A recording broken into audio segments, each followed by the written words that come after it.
Kasi bandang huli din, tol, ang tanong din sinong pinakamasaya eh. Hindi about sa sinong pinakamaraming pera sa atin dito eh.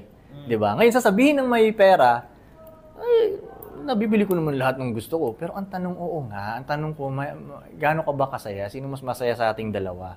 Wala ding silbi yung pera mo kung hindi ka ganun kasaya eh. Hindi ko sinasabi na wag kuhain yung pera. Kuhain mo talaga. Like, gawin mo yung best mo para makuha yung pera mo. Kasi bandang huli din, nakakadagdag din siya sa freedom mo eh. 'Di ba? Mas magagawa mo rin yung mga gusto mong gawin eh. Kung marunong ka. 'Di ba? Kung marunong ka. So yun, para sa akin, actually ito sa ating mga lalaki, hindi pwedeng isa lang ang makuha mo eh. 'Di ba? Yung iba, hindi, pag may pera na ako, okay na lahat. Hindi eh. Hindi mo na ayos yung health mo. Yung looks mo, hindi mo na ayos. Yung relationship mo sa mga babae, hindi mo na ayos. Yung tikas mo, hindi mo na ayos. Confidence mo, hindi mo na ayos.